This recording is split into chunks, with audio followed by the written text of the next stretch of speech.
Good afternoon. I want to welcome everybody today to our seminar. I'm Jennifer Bess. I'm President of Potomac Institute for Policy Studies. It's good to see a full house. On behalf of our Center for Enterprise Exploration and Defense in Space, I want to welcome our panelists who are here today, and thank you everybody again for joining us. The Institute is an independent, nonpartisan think tank here in DC focused on science and technology policy. We originated out of the Office of Technology Assessment in Congress back in '94, and we've been doing science policy ever since. On many occasions, we've been asked to talk about space and space commercialization.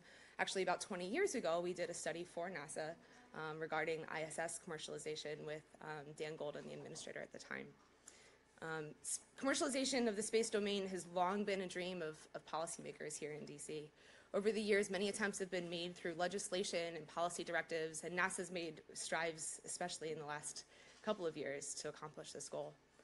So what makes today different than 20 years ago when we were talking about this? We have a reconstituted National Space Council. The plummeting costs of launch have drastically improved our ability to commercialize space.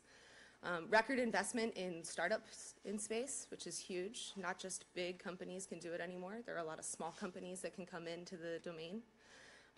And the new policies especially have really enhanced our ability from an economic perspective to engage in that domain.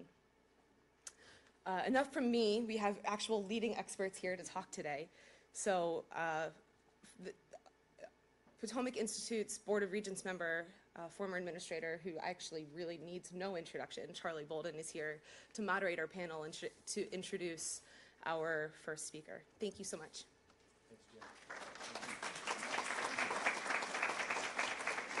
Thanks very much. And I will say to everybody here who is here, and I'm going to ask you who you are. Okay, so we're going to take a few minutes of introduction. Don't worry, I'm not going to have you stand up and give your name or anything like that, but this is my first time on this side of the audience.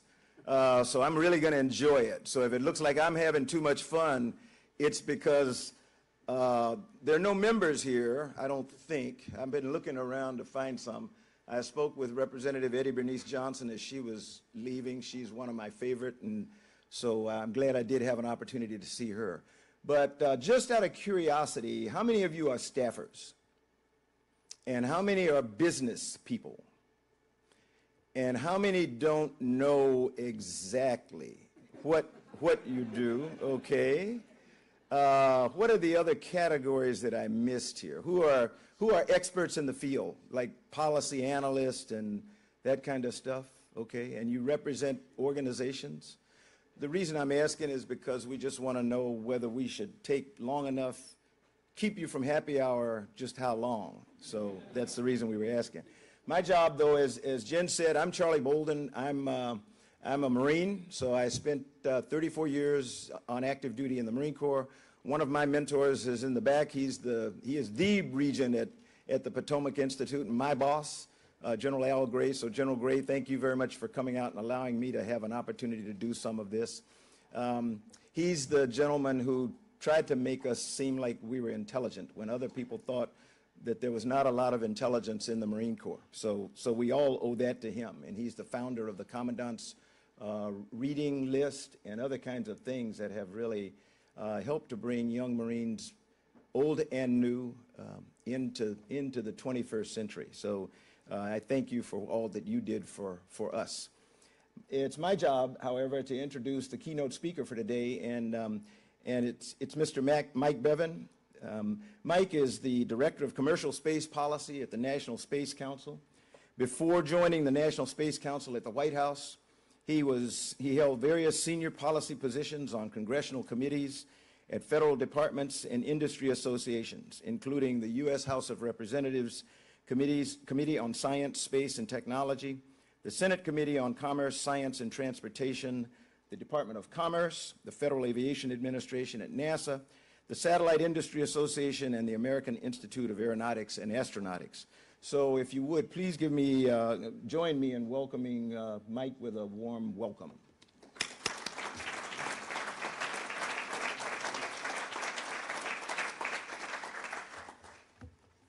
Thanks, Charlie, for that the kind introduction.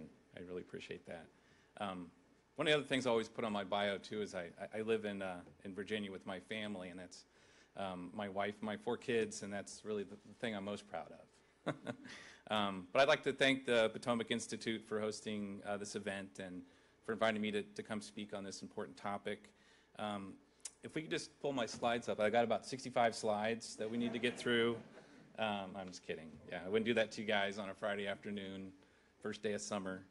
But we're here to talk about LEO commercialization and how it will facilitate the successful efforts of NASA and our international partners in exploration, not just in LEO, but to the moon and this time to stay, and then on to Mars. But before we get into some of the details, I'd like to address one policy conundrum that I've been wrestling with in space policy for over 20 years here. And there always seems to be this debate about, what is truly commercial, right? And we put, the hands up. And we tie ourselves into knots to try to explain it from one particular view or another. But the reality is that it's a very wide spectrum to commercialization. There's no pristine formula etched in a stone tablet somewhere that Laura Croft is going to discover. It takes many forms in all sectors of our economy, and space is no different. But in space, we've actually been at this for a while, and this isn't the beginning. It's Jennifer alluded to earlier. We currently enjoy enormous benefits from both our commercial and international partners in space, and we know how to do this. Commercial Dragon and Cygnus capsules already transport cargo to the ISS. Soon Dragon and Starliner capsules will do the same for astronauts. NASA's just released a new commercial use policy for ISS, thank you, and has plans for free flyers, port selection, microgravity R&D, commercial cargo and logistics support to the gateway, commercial landers on the moon, etc., and those are all soon to follow. And this is the right thing to do. The cold hard fact is the ISS is going to end at some point, and we need to continue this transition that we've been doing for a while now onto what's next, what'll come after that. And all these initial steps are important bricks in the wall, right? But we're not building a wall. What we're doing here, all of us here, we're building this cathedral, if you will. Are you guys familiar with the story of the 3 stone masons? They're asked, what are you doing? The first one says, I'm laying bricks. Second one says, I'm putting up a wall. And the third one responds, with pride in his voice, I'm building a cathedral. And that's what we can't lose sight of, that bigger picture. And it's an economy that supports and enables sustainable exploration from the Earth to the surface of the moon and then on to Mars. That's really what we're talking about. And just to paraphrase one of the great space policy communicators of our time, Dave Chappelle. Does everybody know who Dave Chappelle is? Hands up. Well, way back in 2004, he portrayed the president on his Comedy Central show, and he declared from the podium, much like this one, I ain't stopping at the moon. Write this down. M-A-R-S. Mars. There's some other words in there. That's where we're going. So I'll pause for a second while you guys jot that down. Does anybody need me to spell it again? Jeff Faust? No? It's M-A-R-S. The S is at the end. But seriously, the time is now. The president knows that Americans are not satisfied with the status quo and that the future is open only to those brave enough to seize it. The great explorers of the past did not stop after a few expeditions, never to return, but it requires both bold leadership and tough decisions. While NASA directed almost every element of the Apollo program, today we have a diverse array of space-capable entities across both commercial and international domains, much like Jennifer was saying earlier. And we have to tap every resource if we're to fully realize a future with American leadership and values in space. As Bill Gerstenmaier, NASA's Associate Administrator for HEO, recently said, we need to think of a different way of doing business. And this is true not just in HEO, but across NASA and the rest of the U.S. government as well. All of our efforts must build a continuum that sustains exploration out from LEO to the surface of the moon and onto Mars. Now, a great example in the near term is the Commercial Lunar Payload Services Program. The NASA Science Mission Directorate recently announced 3 commercial partners that could send payloads to the moon, and this could start as early as next year. Another example is the Gateway's PPE, or power and propulsion element. NASA's not procuring the PPE itself, but rather supporting the construction and launch of the module, followed by a year of in-space testing. At the end of testing, NASA has the option to acquire the PPE for the Gateway, but a similar approach could be used for free flyers in LEO, with additional PPEs and modules offered as a commercial service. So how do we proceed? NASA is poised to lead with commercial and international partners in the design and development of a lunar field station at the moon's south pole. Well, what are the capabilities that the commercial sector could provide beyond, say, landers for cargo and crew? Could commercial services provide crew habitation, solar and nuclear power generation, surface mobility, resource extraction, etc.? Some concepts for building a planetary field station come from NASA's current plans for human missions to Mars. And building on that foundation, we should design the lunar architecture in such a way that it feeds commercial services forward to enable exploration beyond the moon. So if you'll permit me, I'd like to come back to the bricks in the wall analogy and reiterate that all of these pieces are interlinked, from LEO out to the moon, on the surface of the moon, and onto Mars. The idea here is that each individual brick builds up the walls and then ultimately the cathedral. A robust economy will develop, not overnight, but in the fullness of time it will. In doing so, we'll be better equipped to sustainably expand human presence beyond LEO to the surface of the moon and lay the foundations to continue on to Mars. With that, I'd like to thank the Potomac Institute again for organizing this event. I believe this particular topic is what's key to sustainable space exploration. So thank you.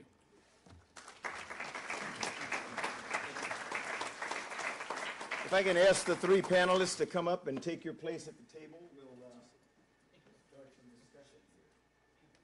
I'm going to let you all slip behind me if you need it.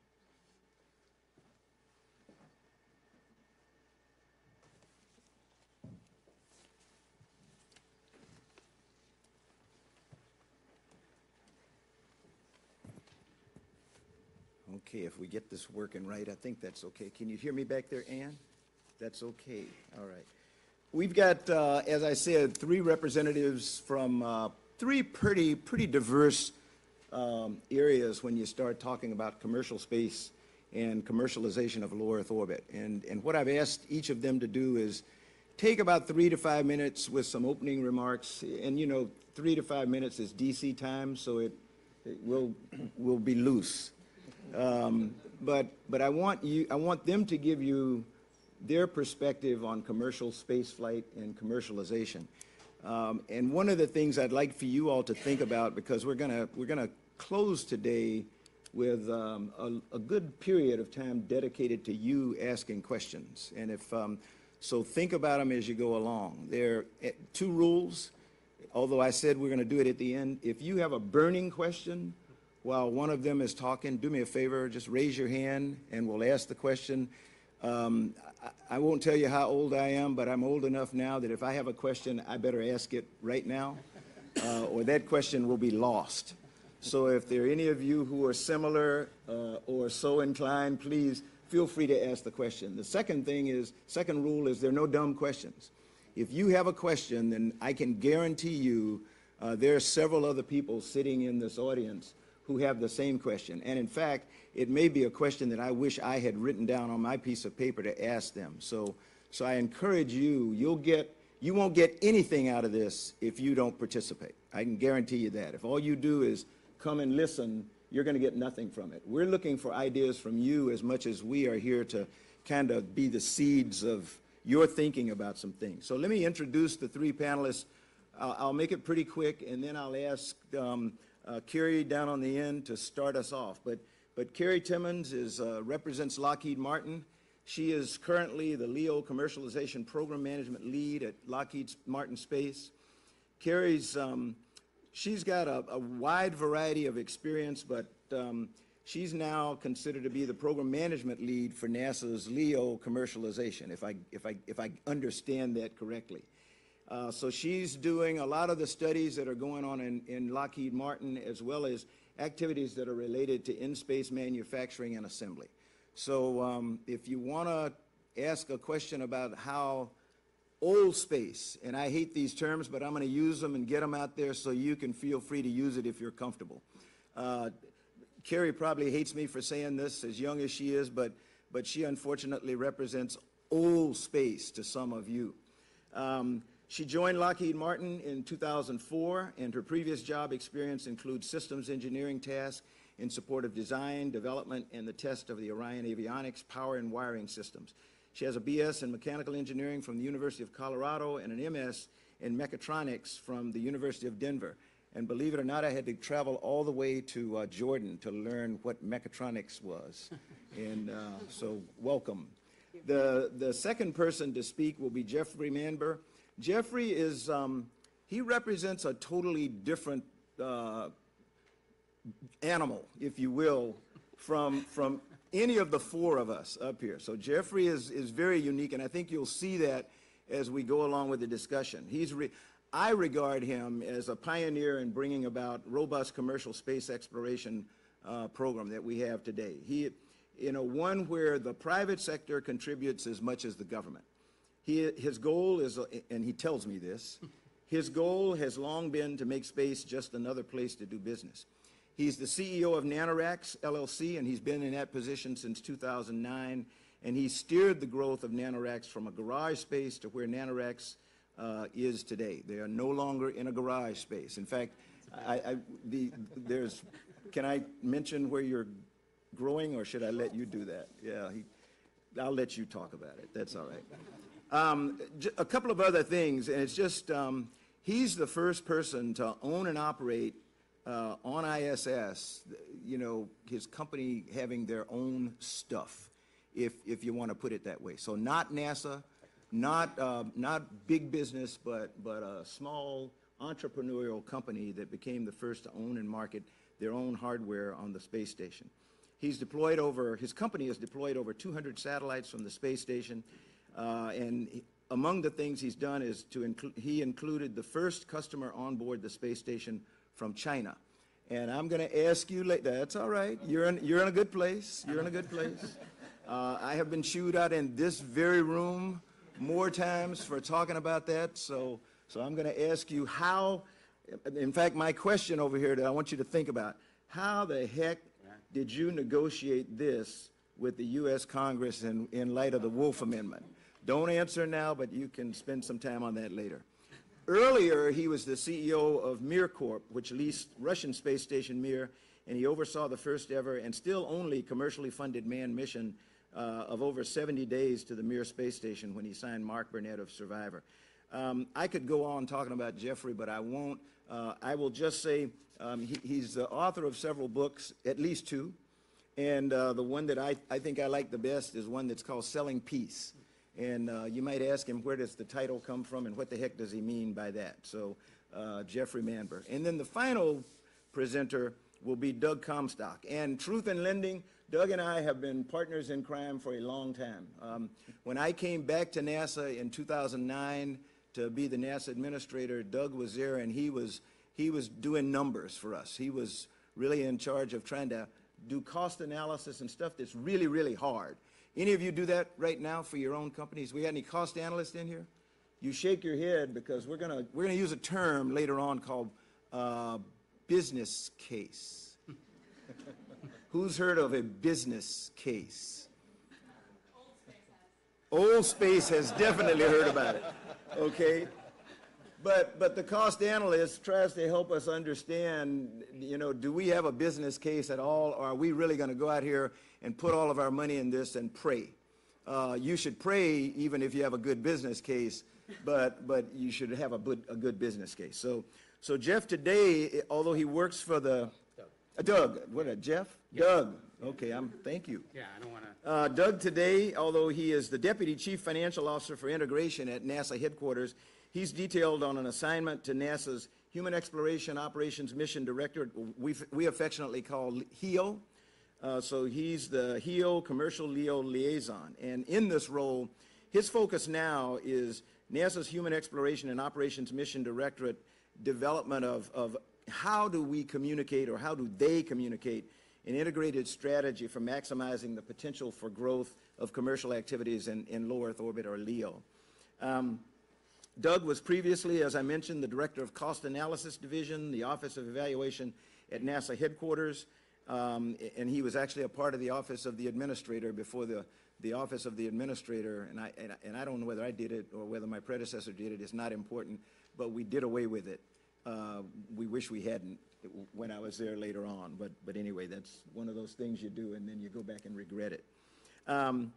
He has also been the director of NASA's Innovative Partnership Program, or IPP as it's referred to, responsible for directing the IPP portfolio of technology investments and partnering mechanisms, including small business innovative research, small business technology transfer research, and centennial challenges in the Innovative Partnerships Seed Fund. So that's a kind of a thumbnail sketch of our three presenters, and I'm going to ask you, Kerry, if you'd kick us off with just some thoughts of yours on commercial space and commercialization. Sure. Is this good? Can you hear me all right? All right. So I really got involved in this kind of middle to late last year when we supported NASA's LEO commercialization study. And it was such a cool experience. It was a lot different than the things we normally do. And here's your requirement set, go build this. It was, what do you want the vision? What's your vision of the future? How do you want space to look 5, 10, 15 years from now?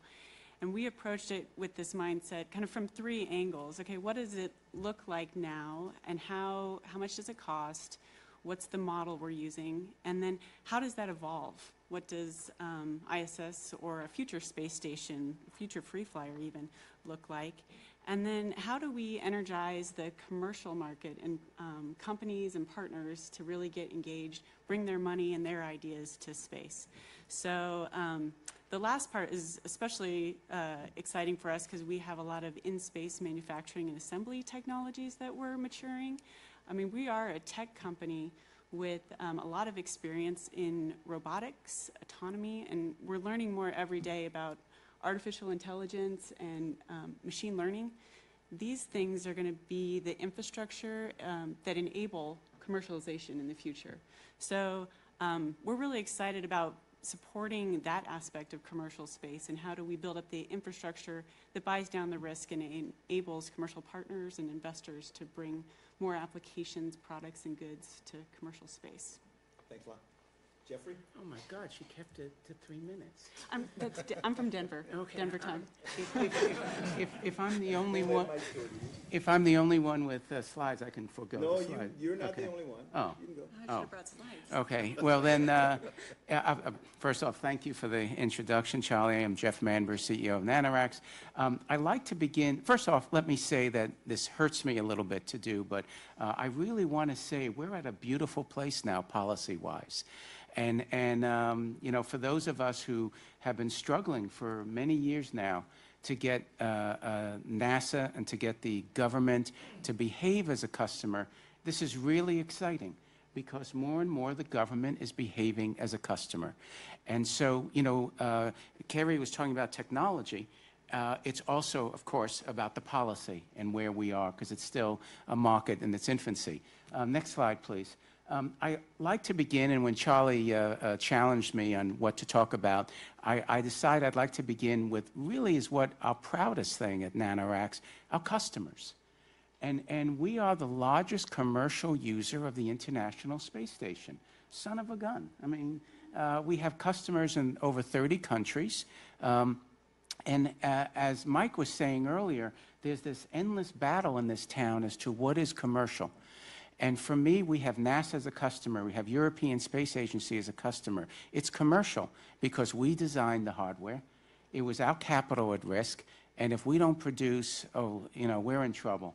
And we live at NanoRacks still from launch to launch. It's not an easy business. But we're growing very rapidly thanks to the customers and the policy changes on the station. Next slide. And when Charlie also challenged me, I wanted to just take a moment and say one of the most interesting things happening is the maturing of the public-private partnership. When we started NanoRacks 10 years ago, as Charlie said and used the technical term stuff, we were the first company to own and market our own stuff on the space station. And NASA didn't really know what to do with that. They were like, why should we let you have a price? Why should we let you set a price? Why should we let you keep the money? And there were fierce battles in 2009 as to how a private company could be on a taxpayer platform, charge our own prices, keep the revenue. And since then, we've had, I think, 4 or 5 Space Act agreements, and each one is growing in maturity. Probably it's going to change soon with the commercial platforms coming out and other policy changes. But as of today, NanoRacks has the most capital committed on the station, private capital. We're at 40 to 50 million. And we're building an airlock and a commercial airlock called Bishop, and all that's private capital. And so we've matured, NASA has matured, and it's because, in large part, by those of you here in Congress that have wanted to see the private sector unleashed in LEO. Next slide. And one of the, what we're looking at in the future, Mike talked about commercial platforms, one attached to the station, one free flyer, and we're looking at different ways to have cost efficiencies. As Mike said, the station will not be there forever. As I like to remind my congressional friends and colleagues, it's not up to them. It's a living thing, the station, and you know, it's 20-something years old. I don't know what that is in dog years or people years, but my background, I lived through an aging space station called the Mir, and they age as they wish, and it's wonderful. We have bipartisan support for the station to continue for the next decade, but it's not up to us. It's up to the, you know, it's a machine, and we should be ready and we should be prepared so we never have a gap like we did with the shuttle. And I welcome us taking the first baby steps today and figuring out how do we work with NASA, how do we work with foreign competition and space agencies. You know, I worry as much what my competitors are doing in town as I do what Jackson, maybe in ESA and other non-ISS space agencies are doing. So today is the time for us to figure this all out. And it's a very exciting time, and if we get this right, we'll have American leadership far into the next few decades in the way we do it best, with the private sector leading the way. So I think that's about it. I think the next slide is my thank you. Yeah, thank you. Thanks very much. Yeah. And Doug, you did the closer. Thanks, Charlie. Sort of. Actually, the opener. And thanks to the Potomac Institute for hosting this event. And I want to share a few thoughts on what NASA's doing. And we just released a couple of weeks ago a strategy on an approach to developing the low Earth orbit economy. And let's go to the next slide. Back one. And maybe just a thought first on the definition of commercial. And part of the way I think about it is others have mentioned, it's not a black and white definition. It's a continuum, and at one end you have sort of the traditional government contract where it's a cost-plus contract and all the risk is on the government, and the government is the only customer. At the other end, space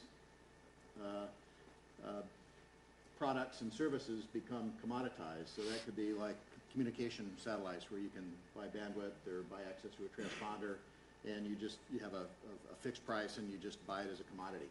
And there's a whole lot of variations and steps in between those 2 points, but it really is a continuum, and for different sorts of services, we're at different points along the continuum. But I think we're trying to move towards the direction that's more the truly commercial, where you're purchasing commodities. And in some cases, we still have a long ways to go, but we're working to get there. And this is a vision for the framework for how we envision low Earth orbit, particularly with regard to the International Space Station, and how that transition can happen over the next decade or so. And you know, right now, the station is an amazing capability that's been up there for 20 years, and as Jeff said, we've got commercial activities up there. NanoRacks was the first one.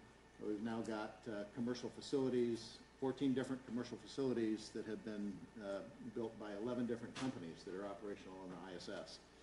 So great work paving the path, and we've got a lot of others following and some robust activities now. But as we've talked about also, at some point, station is going to be aged and we're not going to have a station anymore, we want to position the agency and the country to not have a gap in capability for human access to LEO. And this strategy talks about how we get there. And we want to have commercial destinations in LEO in the future where NASA can purchase services as one of many customers for those services. And we want to make sure that we have a transition period with a handoff where we manage the risk and only deorbit the space station when it's time to do so, and then we have confidence that the commercial capabilities are going to be there and have been proven out, and those markets are beginning to mature. And that framework is sort of laid out here. And I'll talk about in some detail about the activities we have in the lower left, the near-term activities. Let's go to the next slide. Back one. And I just wanted to talk a little bit about the context for this historically, and the whole transition to commercial activities in low Earth orbit, when you think about it, is really a multi-decade transition. And we're already a couple of decades into it. If you look back at the beginning of the commercial cargo activities with the COTS competition, in 2005 we started that out. We now have robust capabilities for routine delivery of cargo from 2 commercial providers, and we've got a 3rd one in development. And we started commercial crew after that, and through Charlie's tenure at NASA, we made a lot of progress in developing these capabilities. And the International Space Station was designated as a national lab by Congress also in 2005, and we began having commercial activities, as Jeff mentioned, and you can see a lot of commercial facilities up there now. And all these things are beginning to come together, so it's a real exciting time because we're soon going to have the ability to deliver commercial cargo and commercial astronauts to the space station and begin to try out some new markets that really haven't been able to been pursued before. So let's go to the next slide. And this just sort of lays out the 5 elements of the plan. Trigger happy back there. The plan, and I brought some copies with me that are on the table out front of the summary of the plan here. But it's also available on the website. If you just go to nasa.gov/LEO economy, it'll take you to all the details of the plan. But there's a 5-point plan that we've laid out that in the near term is intended to really help develop these markets. And we talk about business plans, and at the root of it, all these activities are intended to reduce uncertainty associated with these business plans. Because the worst thing you can have in a business plan is uncertainty. You want to know what your market is, you want to know who the customers are, how much things are going to cost. So one of the first things we did is establish a commercial use policy, and Christy Cox, who's here with us today, was a key enabler in getting that through NASA and getting it in place. So we have expanded the types of commercial activities that we can do on space station, and we can move into manufacturing, which is beyond the current role of the ISS National Lab. We can do things like companies can shoot commercials on the space station. We can have trinkets manufactured, and we can do all sorts of things now. And we also have prices associated with those. And the pricing is sort of an experiment where we set prices initially, and we want to understand how the market reacts to those. We're going to share this information with industry so they can begin to have insights into how the market reacts to different prices, which will inform their business plans for developing these commercial destinations. And as the market responds, we'll adjust those prices, and those will further inform, I think, reduce the uncertainty that industry has in putting together their business cases for these commercial destinations. We've also announced that we're going to enable private astronaut missions to the International Space Station. And we're soon to have capabilities from both Boeing and SpaceX to deliver NASA astronauts, and those capabilities will be able to be purchased on a private basis to have missions that would go commercially to the space station with private astronauts.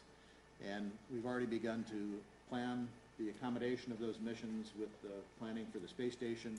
We can accommodate up to 2 missions per year for about 30 days for those missions, and the first one could potentially be as early as October of 2020 if Boeing and SpaceX are ready to go at that point. So that's pretty exciting to open up the opportunity for that market segment. Another thing that we're doing is working on the supply side, and we want to have these commercial destinations after space station And NASA wants to work with industry in partnership, much the way we have with commercial cargo and commercial crew, to partner with industry to develop these commercial destinations. And so we're going to have two paths to do that. One, using the Node 2 forward port on the space station to have a commercial module dock and begin to test out and demonstrate some of the markets. And we're also going to pursue a path that would go directly to a free flyer.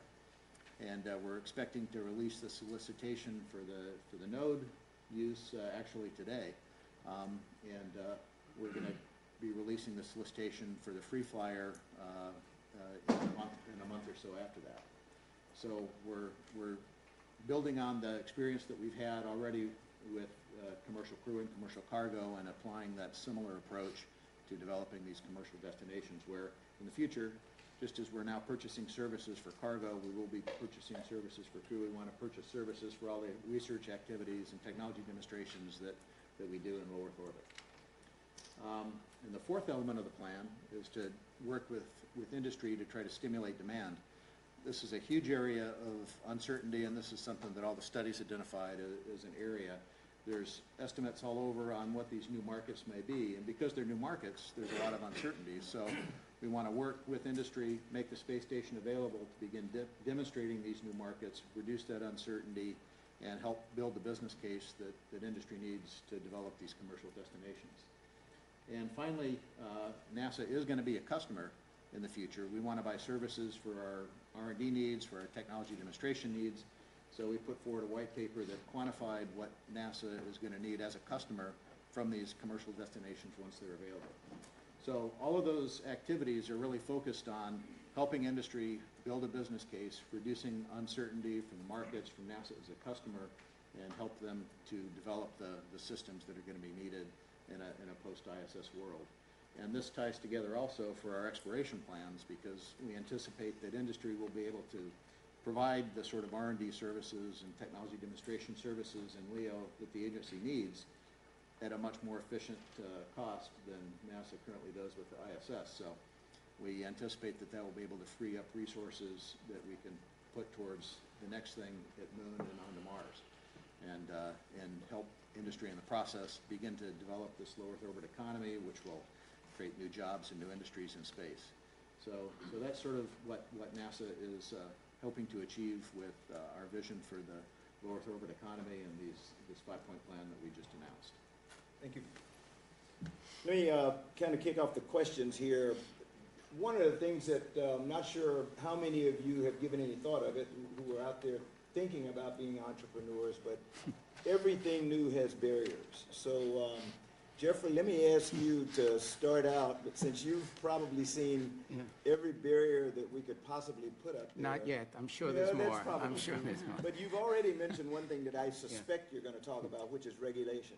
So can you talk a little bit about some of the barriers, the common barriers to entry that almost every company will run into, whether you're large or small? Well, Charlie, I may disappoint you right from the outset. I don't want to focus it just on regulatory. The gradual transition over the last several decades has been a policy, a regulatory shift. 25 years ago, NASA was the sole voice in the government for civilian space, and that was just plain wrong, and a lot of us thought it was 25 years ago or longer. And during the Reagan administration, folks were able to get the FAA involved on regulating launch vehicles, which is the proper role of the FAA.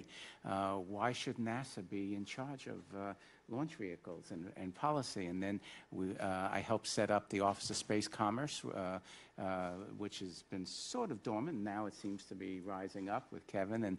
And so it's not only the regulatory, it's the entire framework of how we are doing the transition. But if you're an entrepreneur 5, 7, 8 years ago, you at least knew with the launch vehicle where you should go for the agencies. Before that, you didn't even know. The first launch vehicle was Conestoga with Deke Slayton. Yeah.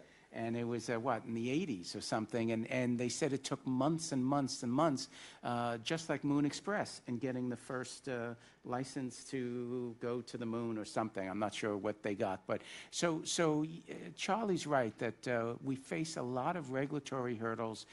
If you have anything today that has a camera, even if it's not germane to your mission, you have to go to, you have to get the license, the camera, from the FCC, and it can be backed up for quite some time.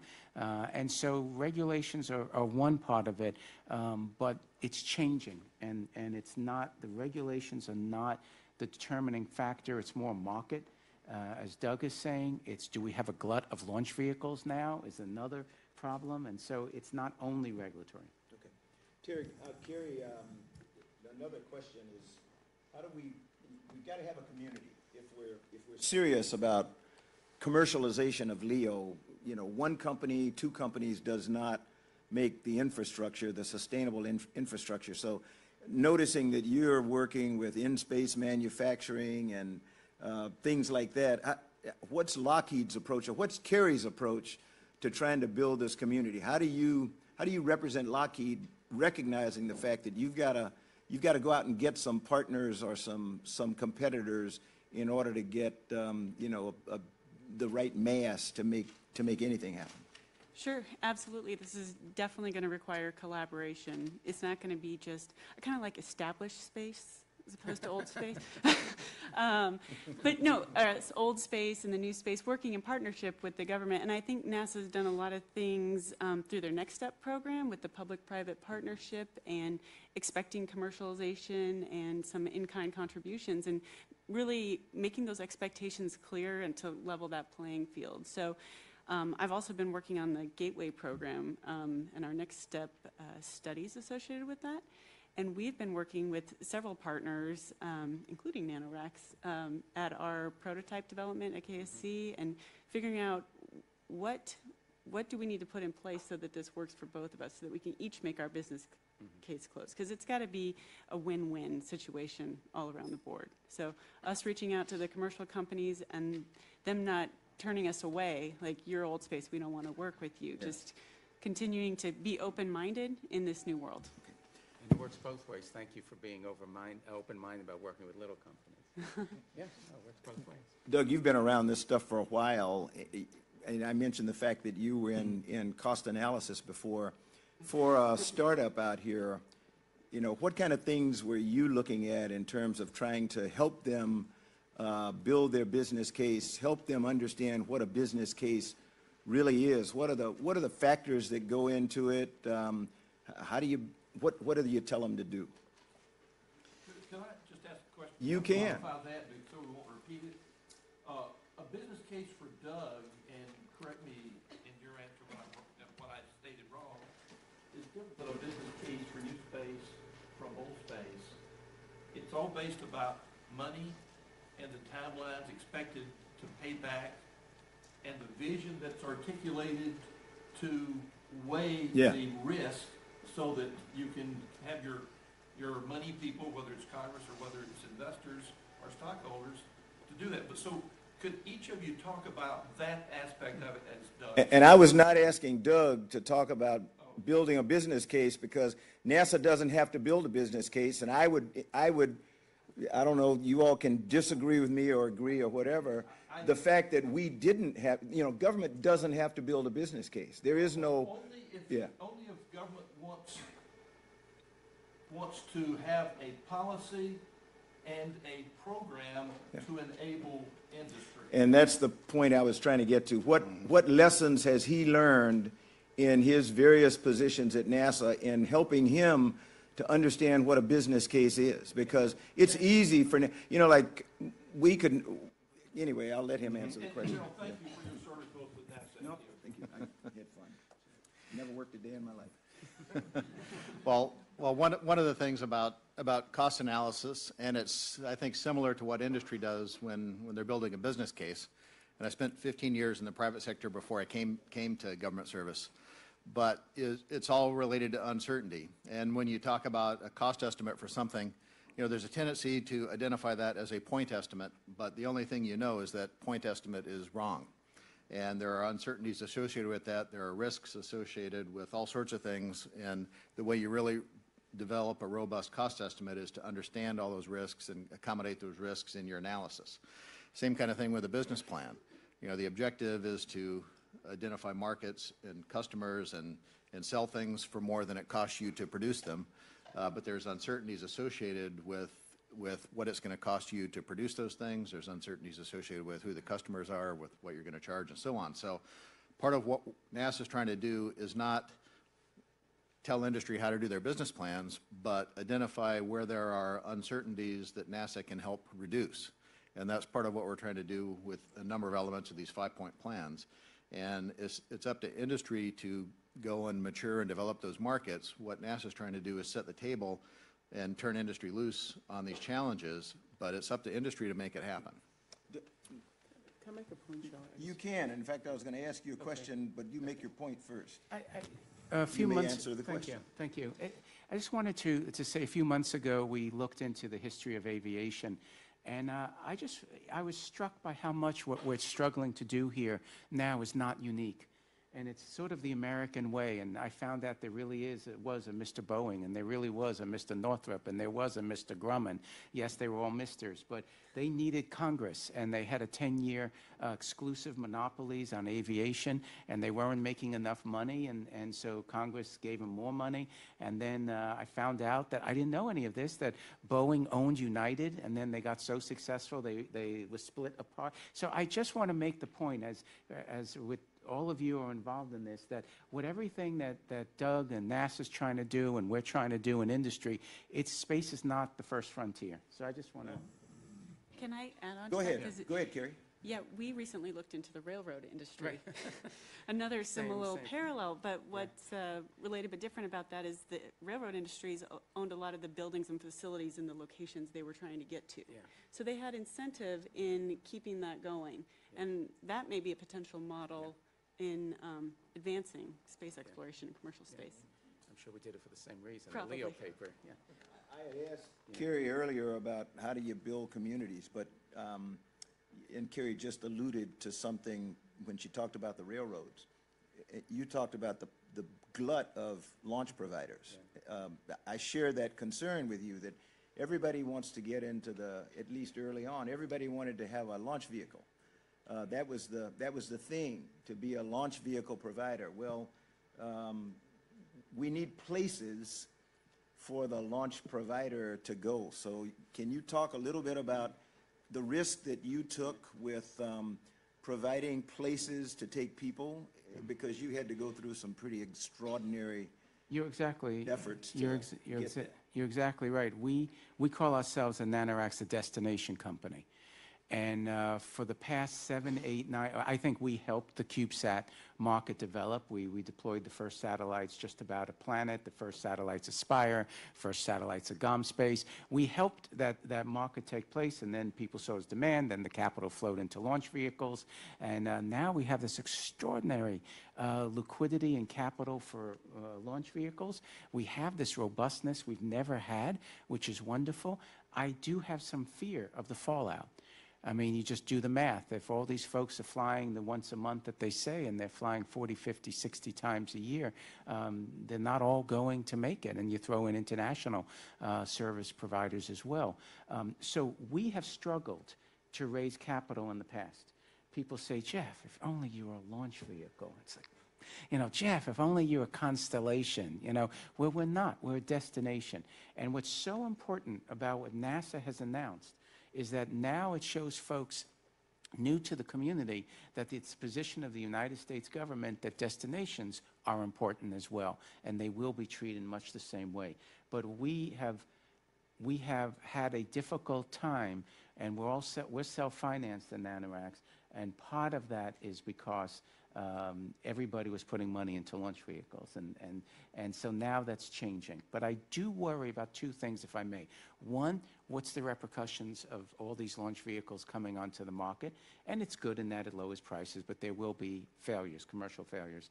And secondly, one thing here, I worry that now NASA believes in commercial so much, they think it's going to be billions of dollars in revenue in LEO. Newsflash, it's not. okay? I mean, I worry that there's this belief that the LEO market, the way the ISS is, maybe I'm taking up too much time here quickly, the ISS is controlled by so many people, Japanese, Europeans, Canadians, the private sector, NASA, so many different things that the commercialization of media branding, it's going to be difficult to extract optimal revenue. So we have to be realistic. That's shortfall of spaceports, or is it just the fact that, when you talk about there being a plethora of launch vehicles, is there a need for more launch locations dedicated to commercial only? right now, most of these are dedicated to CubeSat and SmallSat, and I just don't see, just me speaking, I don't see the constellations coming along. SpaceX and stuff are self launching, and you have OneWeb. They're even doing a lot of U.S., non-U.S. I don't think it's the spaceports. We just have to see the demand for constellations or destinations. I'd like to see 10 space stations in the next 10 years. That would help. Yeah. First off, Harry, if you're old space, I'm not too sure what I am. I remember deep news out of West I've read about them. That's going back there. Also, one of my favorite movies is called Wall-E. And you understand what Wall-E was, to a large extent, about was contamination of the planet and contamination of low Earth orbit. Key component of your business case is going to have to be, how do you commercialize low Earth orbit without messing up low Earth orbit? Any comments on how you would propose to do that? Because there's going to be a cost, either one we pay today or one we pay my grandkids. For the benefit of the audience, the question was around what are any of these companies or NASA, what are they doing to consider orbital debris? Contamination of low Earth orbit, what's in the plan, or what should we be thinking about if we don't have a plan? And paying. Okay. At NanoRacks, most of our satellites deploy low enough that they come back in on their own after about 9 months to a year. I am concerned by the higher LEO orbits and all that constellations, but we're not in that zone yet. But Yeah. you're in the community, so what does the community have to do? That's your question. Yeah, I think we have been thinking about that, and the hard part is you can't make the business case close there. There's not somebody paying to clean up lower Earth orbit, just in the reality of it, right? So that's maybe where regulation or policy comes in to help keep us all honest. One of the things that was done, well, I'll get this right, at least there is a convention now. It's not a law, but it's a convention that if you launch something, you've got to provide enough propellant to either safely deorbit it into a nice, safe place in the ocean somewhere, or kick it up to a parking orbit where it stays for several hundred years. And for the most part, I think most people comply with that. But your question is one that I can remember sitting around the table with the Secretary of the Air Force and somebody representing the national security arena and me, and we all said, what's our most critical problem? And everybody says orbital debris. And we said, who's going to take the lead? And then everybody looks at their checkbook and says, well, let's defer that to the next meeting. That's just a fact of life, and that's unsustainable. So that is a critical question that we have. An encouraging thing is to see kids start to think about really innovative ways to build a spacecraft that can go out and do a James Bond, eat it up, or drag them, a big magnet through space or something. Those are probably things that are not, but people are thinking about it anyway. There's a young man right back here. Question.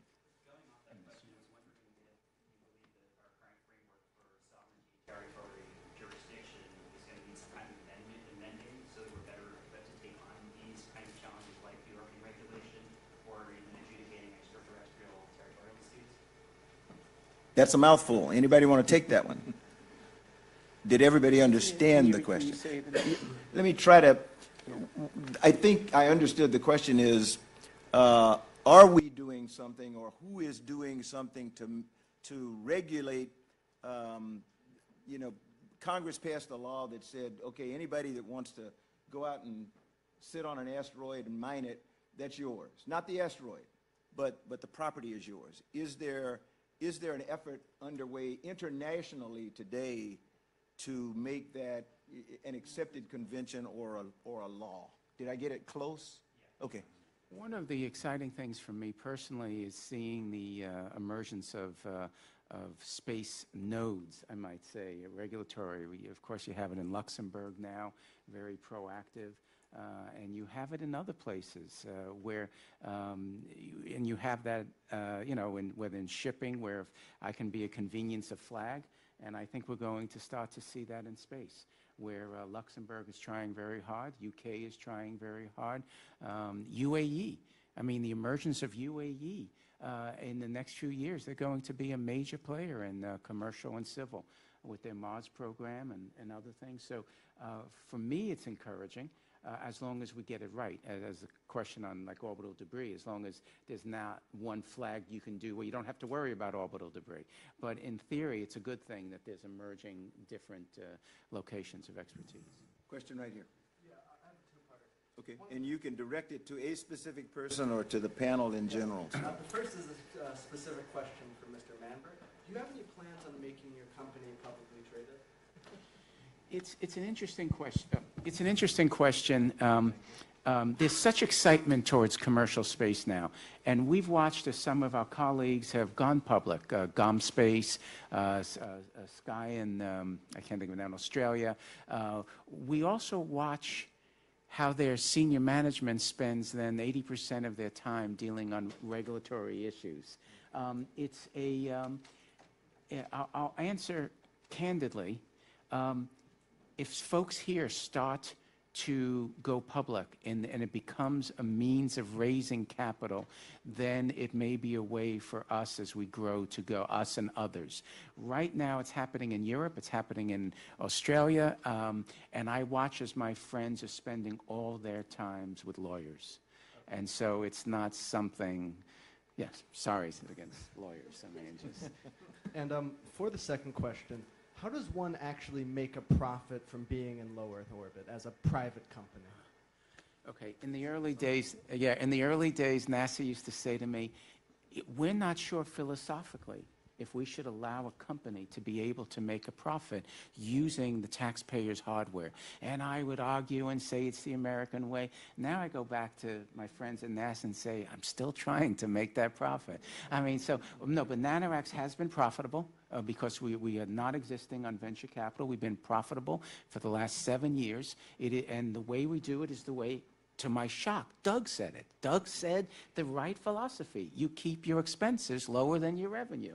And so that is exactly correct. And I say that all the time. People look at me like, wow, you know. So that we don't grow. We can't go into all the things we want to go to. Right now, my Bishop airlock is taking up most of it, but that's the way you stay profitable. A question for the audience, and then I'm going to get to you. Jeff has kind of hinted at this a couple of times. What's your response? All of you are taxpayers, so how would you respond to your fellow taxpayer who says, why should my tax dollars go to supporting a private entity that's going to make money and I'm not going to see any of it in return? For those of you who are enthusiasts, anybody got an answer? Right back there, young. Hold on. They want to record this, so make sure you get the mic. I'd say it's a valid question. I think being protective of your tax dollars and being reminded that while the government has, you know, a quote-unquote sort of unlimited pool of money that they can grab from, it's not really theirs. I think that that's a valid point. However, I would say that innovation pays dividends, that moving further and going beyond and discovering new things, and I mean, there's just so many resources in space, and the idea that we're just going to sort of stay on this lifeless rock, or a rock that will eventually become lifeless at some point. That's just anyway. But I just think that innovation pays dividends, and at the end of the day, someone's got to make that investment, and if we're all doing it, it's going to cost us a hell of a lot less in the long run. Any additions from the panel? Because I promised a question right here. I was going to say, we spend a lot of time here on the Hill, and one of the charts that we show is how many jobs our customers have have now in commercial space, just the NanoRacks customers. And it's wonderful to see, and we just track it. So, I will comment. Go ahead. I was just going to say that, that with the strategy we've laid out, NASA's sort of taken the long view on this. And we expect that when we have the commercial infrastructure that we hope to in a decade or so, that we'll be saving money for doing the things that we want in low Earth orbit, so we can place more of NASA's focus on exploration further out, sort of turn over LEO operations to the private sector who can do it much more efficiently. And in addition, by creating this economy in low Earth orbit, you're also creating jobs, and those people and those companies pay taxes, and it comes back to the taxpayer that way as well. And this is maybe too altruistic or cliche, but there's something about space that inspires people, and it motivates future generations. When I do public outreach events at local schools or museums, the crowds are huge, and the kids are just so engaged and so excited to hear about what we're doing. Mostly they want to know about the bathroom, but they love it. So one last thing to add to that, I would say, is if as long as it's a commensalistic relationship or mutually beneficial, I feel like taxpayer dollars aren't necessarily being wasted if they're, as long as you're not taking away NASA resources to do that mission. If NASA's mission is still being completed, then you're just adding value overall. But my question is geared more towards Kerry, but also perhaps Doug and Jeff. Jeff, you just said that the way to make money in the space is to keep your expenses low and lower than your revenues. Doug said that. NASA recently released the results from those 12 commercialization studies, but they were just sort of the one-page overviews. I wanted to ask if, Kerry, especially if you've been working on, if you were heading up that study, was there enough of a market to be profitable given what your costs were expected to be? And can you talk a little bit more about those details of, what markets are you looking at, what are the bigger ones, and are you making a profit? Yeah, so we did study that. We looked at several different business cases for different products. In-space manufacturing and assembly is where we were really focusing on that. And I'll talk a little bit about some more publicly, things that are more in the public awareness, like Z-Bland. That's a fiber optical cable that you can get a lot of advantages from manufacturing it in space. And we use that as an example to show how you could close a business case there. We're working on our own internal concepts for building up the infrastructure that supports those kind of products. So we want to buy down the risk for those companies that are doing those things and help them be profitable. Let me just add one other thing. We've also released the executive summaries for all 12 of those studies, and they're available on the resources page if you go to the LEO Economy website. Question? Just to continue on the questions of the audience for Jeff, just to continue on the question of the audience for Jeff. Jeff just used the argument of this is just another critical infrastructure, and used the example of our current interstate system, and move on and put it in the terms that the people you're having to present it to can understand. If it's people that are accustomed to cruise ships, think of the port authorities. Same way, it's just critical infrastructure. You're not paying for it, but you are gaining benefit over a period of time, and you have to acknowledge that as you gain more and more benefit, you will start to pay some sort of tax for it. I think, as I said earlier, I agree exactly. As I said earlier, this is not the first frontier. It's, our frontier. And you just look at aviation. No one questions the fact that a mature industry, the U.S. government, the taxpayer, pays for the airports. I mean, and the government workers oversee regulations, safety, and where would the ticket price be if United and Southwest had to pay for, the airports. So there's something, like you say, something special, and we all feel it in this room about space. There's a negative part of that. People say, wait a second, this is somehow different because it's space. But every industry that's come along, even mature ones, oil and gas, and as the government gives up lands for that, every industry has the public-private partnership in various degrees. So. Just one other example is GPS satellites, and lots of people make money off of GPS, and those are all funded by the federal government. Question? Actually, if you'll forgive me, General, I have an observation, and that is that there actually is a business model that's been demonstrated in LEO. It's the business around commercial satellite imagery and the entire business that's been spawned from that. For those that were at the GeoEnt conference in San Antonio a couple of weeks ago, you were among 4,000 of your closest friends. I've described it as kind of a combination of Woodstock and CCOM for satellite imagery and location-based services. That all started with subsidy. It started with a set of policies, national space policies, presidential directives, essentially, that talked about commercial satellite imagery, and then there was some critical government investment, and now that market is fully self-supporting, even though the government remains a customer. It's an international marketplace of very traditional regards, and a lot of ongoing investment and a lot of energy. I see an old friend in the back that I'm going to put on the spot, and that's Admiral Lautenbacher, who at one time was with NOAA, or was NOAA. And can you comment on Jeffrey has talked several times about NASA finally getting it. I didn't say it that way. Well, but I mean that we did. Yes, it took. true. I'm just, This is. Yes. We're supposed to be truthful here, so we get something out of this. Can you talk a little bit about how you've seen NOAA and other government agencies sort of migrate to utilization of commercially available data, or commercially available, or do you see that? That's I should not presume. Yes, I'm working right now with a company that is in trying to commercialize data and sell government as well as to private sector. We believe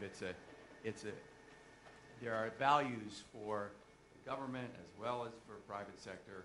There are industries that need the information that we're going to gather.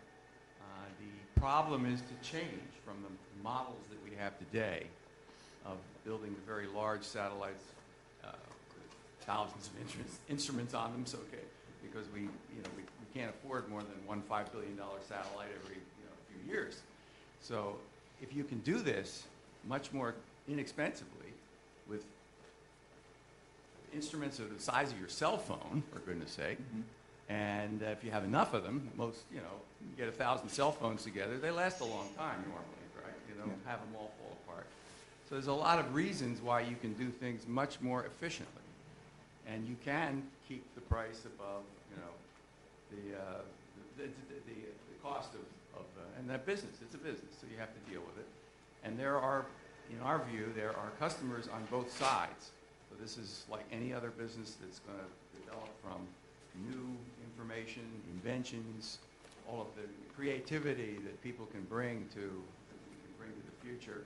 You just look at the changes that we have today in our miniaturization of technical components, the reliability, all of what we have today to create this wonderful atmosphere we have around us, which is filled with electronics that make life a lot easier and a lot more better for the future. There was a question right back. Yes. So if we can get the mic there. And was there a question over here in that side? Just let me know. Okay, I'll come to you. Hi, I'm Todd Shields, a reporter with Bloomberg News. Recently, SpaceX put up 60 satellites that cause reflections that are bothersome to astronomers. So I've been talking to astronomers who are asking, what should the policy response be? Is there any policy response? Do we care about reflectivity of satellites in low Earth orbit? Who regulates it? Thank you. We may be out of the expert here, but I will. Does somebody want to take a shot at that, or I'll say, is there somebody in the room? Yes, is that maybe that's. Yeah, who happens to be a policy person in that regard. That's one of those questions we're going to have to take for the record. And like I said, when I was at the Naval Academy, I'll find out, sir. So I'll try to locate somebody who can respond to that. Are we taking notes on anything? Could I kind of challenge the question in the sense of, why does everything have to be a policy decision? Maybe there's a technological answer to that, and this could Let's talk later, and I'll quote you. That's good, because I'm very quotable. I don't do anything. Yeah, and a young, right here, yes. So first, thank you to all the panelists. You guys have been really insightful. So my name is Jeffrey Timmons, and I'm a State Department Wrangell Fellow. I'm currently in what kind of fellow? The State Department Wrangell Fellow. Charles. All right. Yeah. Got it. A Wrangell fellow. Be careful of this question. So no, he's a good guy. Yeah, no, currently, I'm interning with the Committee on Homeland Security, and I'm really curious about how you safeguard national security in an enterprise where a lot of more private corporations are getting involved. And like, what happens in cases of espionage where there's a company that says, I'm just making a new company, I'm on the ISS, and they're actually being used to survey on the U.S. How do you reconcile? Early on at NanoRacks, and as you've heard, we were the first company to own our own stuff on the station. There was some concern from Homeland Security that we were marketing to the public. And so if you're marketing to the public, and we do one of our products is a nano lab this big. And so there was concern that marketing to the public, you don't know who you're marketing to. And we actually had some very tense discussions until we said, it's harder to hide something in something this big than a huge hundreds of $million payload that we go up. That's one clever answer. In general, I can say that there is an extremely rigorous, robust procedure within NASA that NanoRacks works with to ensure our payloads. We know our payloads. We know to the centimeter and everything what's in our stuff.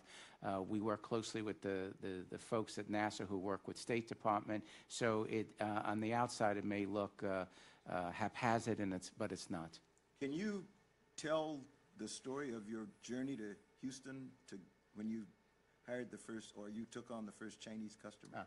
Okay, as Charlie's kind enough to say, or maybe not, as you may know, there's a prohibition put on by Congressman Wolf, now retired, to prohibit NASA and other U.S. government agencies from dealing with China in civil space activities. And about 4 years ago, I realized that this irked me. And I'm slow to realize these things, and the reason it irked me is because our friends in Europe were working with the Chinese in space. And again, space should be a normal place to do business. And we were artificially tying our hands behind, and the Germans are working with the Chinese in microgravity research. The French and the Italians were working with them, and I couldn't be in the room. So the first thing I did quickly was I read the Wolf Amendment. There's something I recommend to all interns or younger people in this audience. If there's something, everyone would say to you, you can't work with China, the Wolf Amendment. You can't work with China, the Wolf Amendment. I read the Wolf Amendment. It didn't say anything about commercial. And so we went to the Obama administration. I have a long history. I worked with Russia. I helped open the door between NASA and Russia, carried over the first contract between NASA and Russia. And so the Obama people were kind enough to say, okay, try it. Don't blow it. Try and find something. And we found the Beijing Institute of Technology doing a synthetic DNA project. It had flown before, so it was not opening the door. And this administrator here was so kind. This administrator was willing to write a letter under the Wolf Amendment to, at the time, Republican, the chairman Culberson. And the letter from the administrator stated that NanoRacks, a commercial entity, the Chinese were paying us. There was no involvement with the PLA. There was no technology transfer. And that under the Wolf Amendment, NASA saw it as as being allowed. Then NanoRacks did something unusual in this town. Not only, we did two things. One, we sought out Representative Wolf, who was retired. It was one of the scariest things I've ever done. And through an intermediary, we told him what we were doing, and we asked permission. And the message came back, I don't like it. I don't like working with China. I have human rights concerns. But your project satisfies my amendment. Then we went to Representative Culberson, and we said the same thing, and he said, I appreciate what you're doing. And so that's how we got it through, and the doors have opened, and this administration says we don't mind. We like there being a commercial presence. And so to answer in terms of this sort of late Friday afternoon, you don't give up. You understand the policy. And you make sure competitiveness you stay within the law, you stay within policy, respect everybody on both sides of the aisle, And we were very, very fortunate how folks treated us in that, so thank you. And I will just add, you know, what Jeffrey says, for those of you who are thinking about getting into the business and somebody says you can't do something, like he said, check to find out why it is they say you can't do it, and then correct the record, because NASA continues to work with China in a number of different ways now, because we understood the intent of Congressman Wolf and the Wolf Amendment, and you find ways to satisfy their concerns so that you can get your business done. Did we get your question? Or prior gentleman answered half of my question. okay, ask the other half. The other half is, how do we balance the commercial interests with government interests, particularly as it relates to space situational awareness and RSOs? You want to talk a little bit? What are RSOs? Yeah. RSOs? Okay. As you can see, I can't answer this one.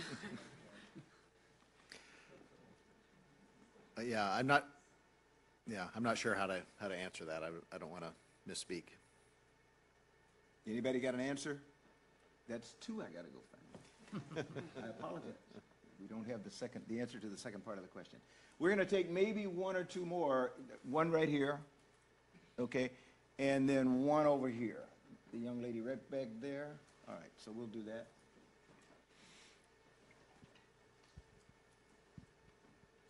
So I'm studying international relations at American University, and I can't help but think that there is a sense of urgency that I don't think is like, I think a lot of people are maybe speaking around it, or maybe just everyone's aware of it, but the reality is with new frontiers, whether it is, you know, nuclear technology or rocketry or AI or something like that, whoever gets there first and gets there the most gets to set the rules.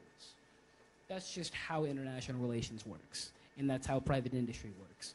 And the reality is, it is in our security interest to encourage as much private sector development in space, because if we're not doing it, the Chinese are going to do it, the Russians are going to do it, the Europeans are going to do it, and maybe it won't be too bad if the Europeans do it. But I think we have to look out for American interests when we're doing this, and I think that it's just something we should always be keeping in mind, that part of the reason we're doing this is because we want to be there first so that we can be there the most.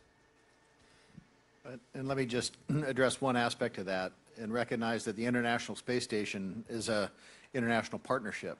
You know, its first name is international, and we work very closely with our international partners in development and operation of the ISS, and we've also coordinated this new policy with them. They're trying to develop commercial activities using the International Space Station as well. So there's certainly the aspect of competition with regard to commercial activities, but it's underscored by great collaboration and cooperation between many nations with the International Space Station. If I may. Okay. Yeah, go ahead. While we're getting the mic to the young lady right there. Very quickly, I've always been motivated by what I call the Louisiana effect. To this day, Louisiana has the Napoleonic Code. Okay, because who got there first in terms of Western society? It was the French. And so to this day, their legal system's different. And that motivates me to make sure some of our principal values go into space. Hi. Is it on? Yeah. Hi, my name's Gia Jadek, and I'm an undergraduate studying physics. So I love science, love space, but I felt like my education has been too theoretical and left me cravings for more practical applications, especially on the technological side. And so while I love to see the cool research going into low Earth orbit, I'm a little more curious about what you have to say about what taxpayers can expect to see from this. You know, and so my mind first comes to the example of the Hubble telescope. One of the spin-off technologies we see today, thanks to that, is in your cell phone camera, right? And so I'm wondering, maybe if American taxpayers won't see immediate dividends from LEO commercialization, they'll see some spin-off technologies come out of this. And do you have anything in mind when you think of that, or what might we expect to see? Can I ask you to tell me your name again? I apologize. See? Yeah. John Burlington. Would you respond to her? You mentioned something when she started talking, and I think it's really important. She said she wanted practical physics. Yeah. It's called engineering. That was the first thing I wanted to say. You know, it is one of these things that, okay, my mom wanted me to do this. I really liked it when I was growing up, but I don't feel it. And then all of a sudden, I've heard this from a lot of students who, get 3.5 years into their degree and they find out that, no, I really like making things happen. I like taking all the stuff that the scientists have done and turning it into a product or something that I feel good and is going to contribute to humankind. So that's one consideration. Now I'll let somebody else answer your question. I just thought that was priceless.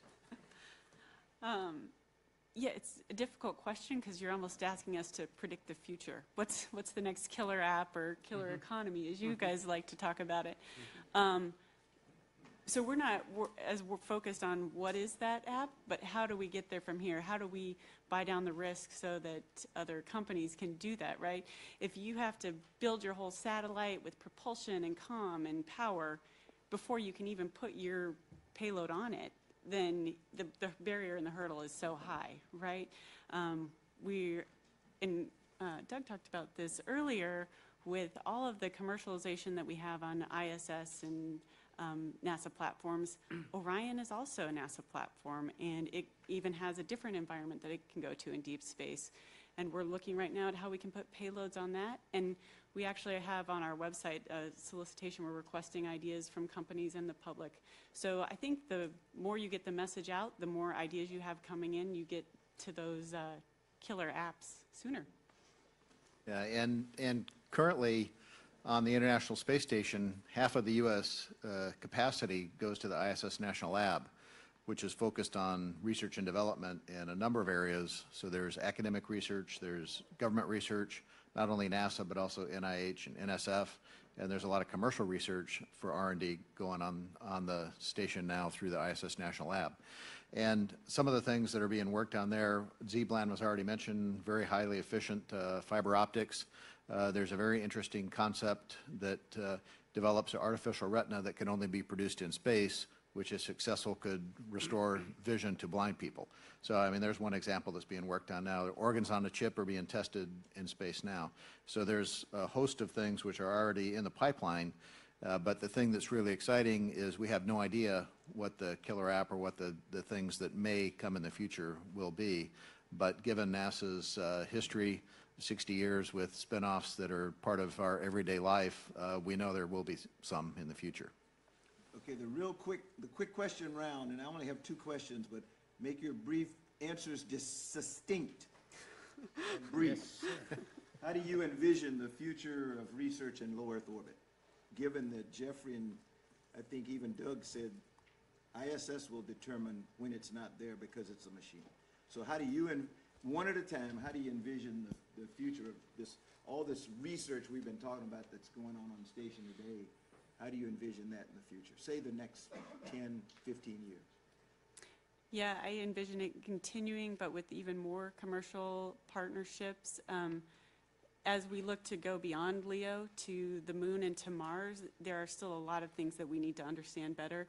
And I think that the LEO platforms, ISS, and maybe whatever follows it, are going to be a great, they're already great national labs, and they'll continue that work to advance our knowledge of the environment on humans, biological sciences, and technologies that we need to go farther into space.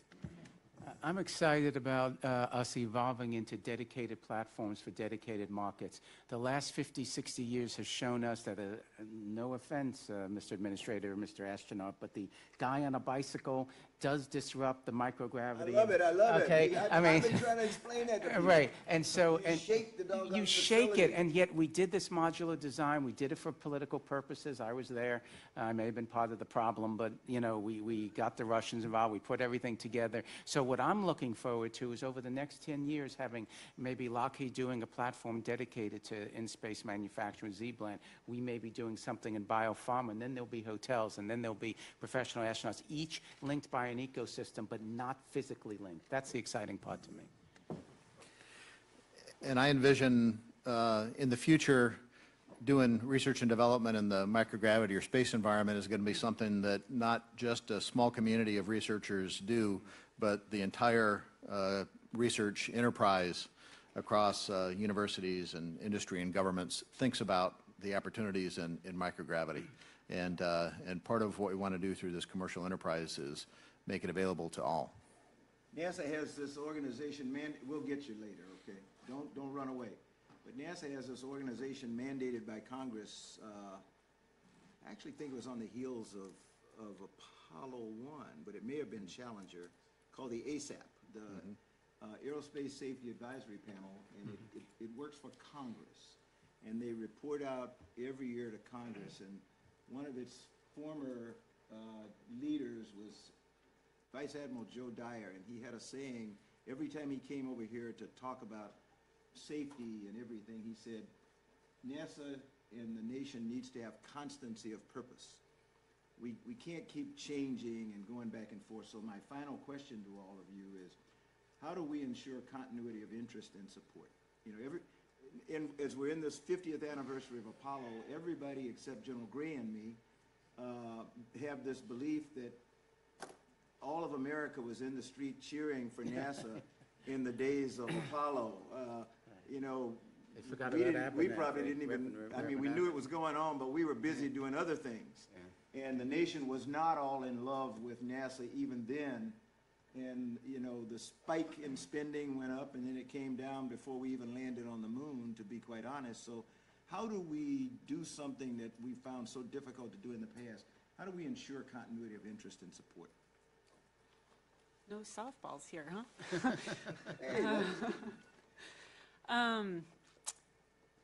Yeah, common purpose, common goals are always a way to unite people, right? So whether it's exploration and what's over that next hill, the excitement of what is out there, and human eyes are witnessing it, not through a lens, not through a camera, but just in person.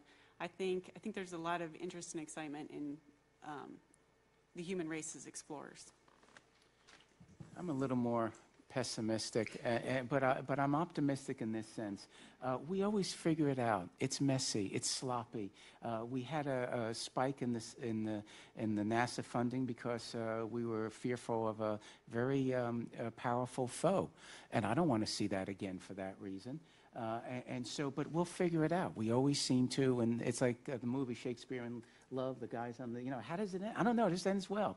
And so I just have this belief in America that we through open markets and competition and ingenuity, everyone has a different reason. Some people are motivated by national interest. Some people are motivated to make a buck. Some people are motivated to find an illness. I just have a belief that as long as we unleash the ingenuity of everybody in our society, everybody, that in the end we get there.